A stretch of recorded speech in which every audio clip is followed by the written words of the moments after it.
বাংলাদেশে তীব্র আকার ধারণ করেছে গ্যাস সংকট। এলএনজি টার্মিনালের কারিগরি ত্রুটি এবং দেশীয় উৎপাদন কমে যাওয়ায় চাহিদার মাত্র ৫৬% গ্যাস সরবরাহ করা যাচ্ছে। এতে শিল্প, বিদ্যুৎ, পরিবহন ও আবাসিক খাত সবখানেই বাড়ছে ভোগান্তি। বর্তমানে দেশে দৈনিক গ্যাসের চাহিদা প্রায় ৩৮০ কোটি ঘনফুট, কিন্তু সরবরাহ নেমে এসেছে ২১৫ কোটি ঘনফুটের নিচে। মহেশখালীর একটি ভাসমান এলএনজি টার্মিনালের ত্রুটির কারণে প্রতিদিন প্রায় ৫০ কোটি ঘনফুট গ্যাস কম সরবরাহ করা হচ্ছে।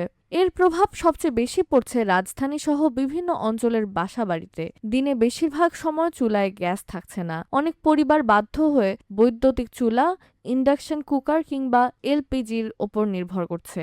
অন্যদিকে সিএনজি ফিলিং স্টেশনগুলোতে দীর্ঘ লাইনে দাঁড়িয়েও পর্যাপ্ত গ্যাস পাচ্ছেন না চালকরা। এতে পরিবহন খাতে বাড়ছে সময় ও আর্থিক ক্ষতি। জ্বালানি বিশেষজ্ঞদের মতে সমস্যার মূল কারণ শুধু একটি টার্মিনালের ত্রুটি নয়, বরং দেশীয় গ্যাস উৎপাদন কমে যাওয়া এবং এলএনজি এর ওপর অতিরিক্ত নির্ভরতা। তারা বলছেন নতুন গ্যাস ক্ষেত্র অনুসন্ধান, বিকল্প অবকাঠামো এবং দীর্ঘমেয়াদী পরিকল্পনা ছাড়া এ ধরনের সংকট বারবার ফিরে আসবে।